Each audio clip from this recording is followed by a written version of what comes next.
Have you ever walked through a forest and felt like something was watching you?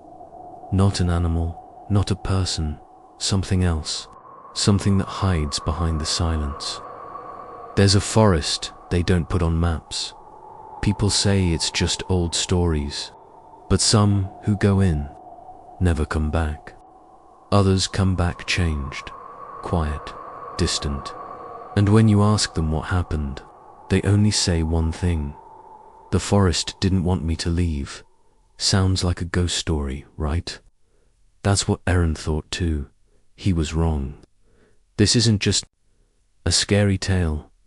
It's something deeper.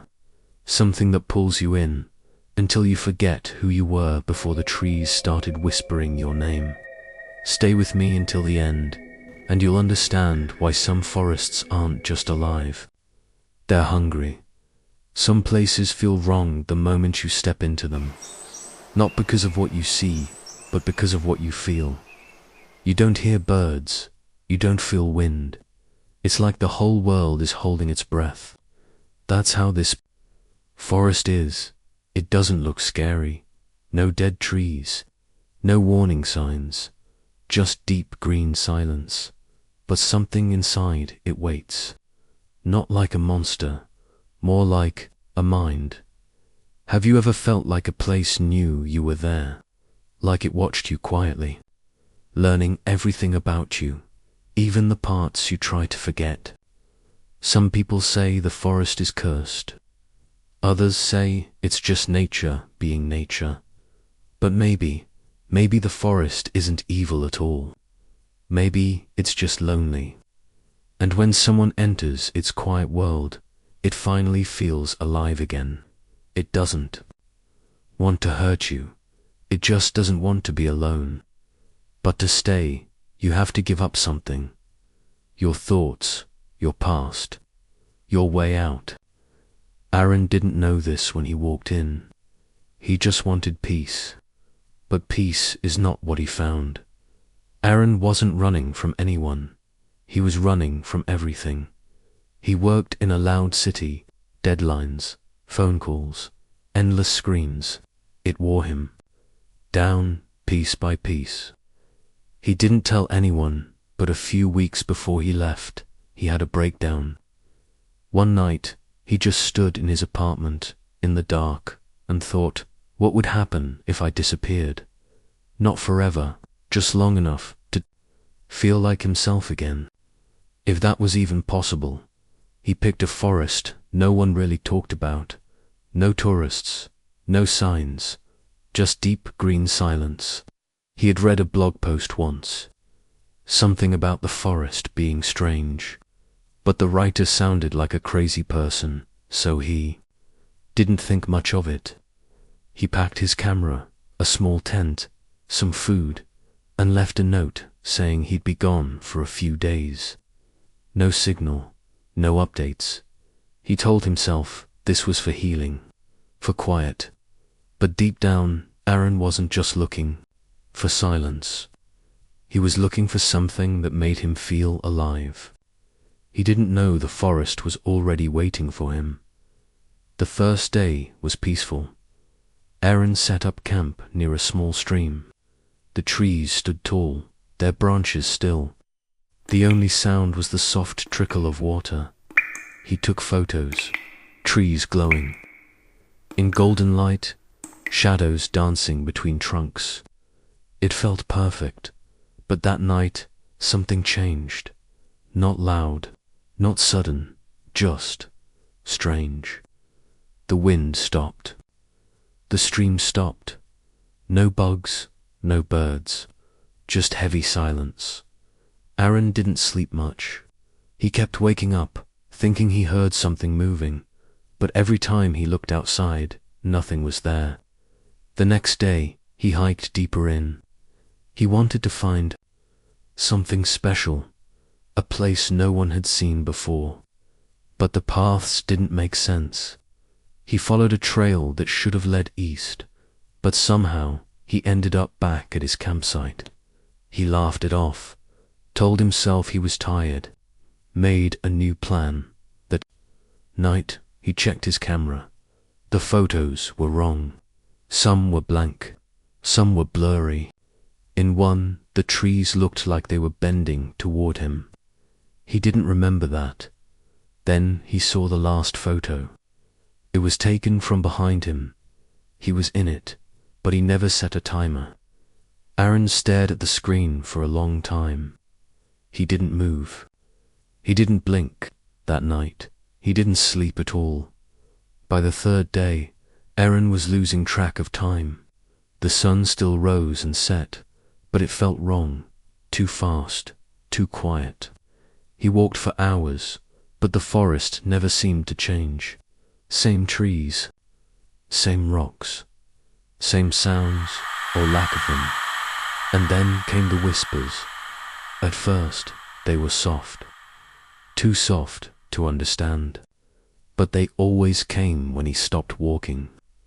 When he stood still, like the forest was waiting for him to listen. One night, he heard his own voice, but it wasn't him speaking. It came from the trees, low, broken, repeating the exact words. He had written in his goodbye note, "I just need to disappear for a while." He dropped his flashlight, fell to his knees, tried to breathe, but the forest didn't let up. It showed him things. In the patterns of the bark, he saw faces, people, screaming, some looking straight at him. In the wind, when it returned, he heard crying. Not loud, just enough to make him freeze. Aaron tried to leave again, picked a new direction, walked until his legs ached. But no matter where he went, he always ended up back at his tent. Even when he didn't bring it with him, it was like the forest moved while he wasn't looking. Or worse, it didn't move. He did, and not just in space. But in his mind, the forest wasn't holding his body. It was learning who he was. And piece by piece, it was replacing him with something else.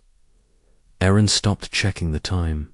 His watch had frozen days ago, or maybe it was only yesterday.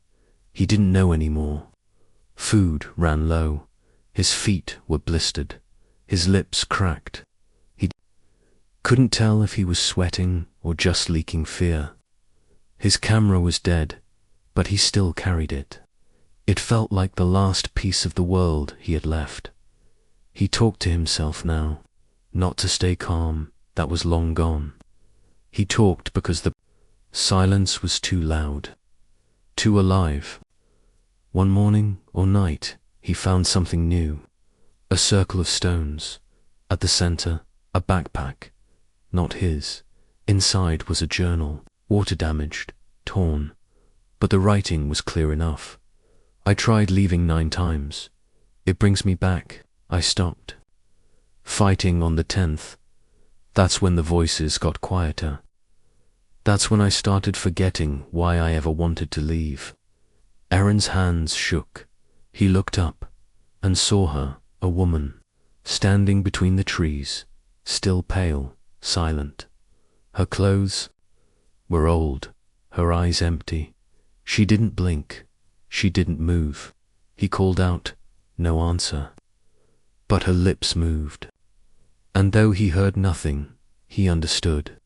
You can't leave unless it lets you. She stepped back, melted into the trees, gone like smoke.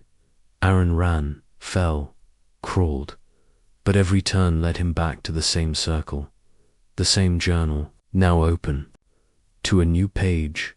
You're almost ready. Aaron sat by the circle of stones, his head in his hands. No tears left, just empty thoughts. That's when it hit him. He had never walked into the forest. Not really. He remembered now. The apartment, the silence, the night he stood at the window and whispered, I just want to disappear, maybe. He never left that room. Maybe the forest didn't grow in the world outside, but inside the space he made when he gave up, when he let go that this place. It wasn't a forest. It was a memory, a feeling, a trap built from his own mind. The more he tried to escape, the deeper he sank. Because the forest didn't want his body. It wanted his silence, his surrender, and now he was giving it. His name felt distant, past, like a book he once read but couldn't finish. He didn't know how long he had been there. He didn't care anymore. The wind returned, but it sounded like breath, like someone else was breathing for him now. He stood, faced the trees, and whispered, "I'm ready." He ran. Branches slapped his face. Roots pulled at his feet. But Aaron didn't stop. The forest screamed without sound. Trees leaned in, as if trying to hold him back. He burst into a clearing, the same one as before. Of course, he dropped to his knees, looked up at the dark sky, and whispered, "It won't let me go." Silence. Then footsteps behind him. Not fast, not loud, but steady. He turned. Nothing, only trees. Watching, waiting. The screen fades to black, and the voice returns. Not Aaron's, yours. What if the forest isn't evil? It's just lonely. And what if, every time someone thinks about disappearing, it hears them?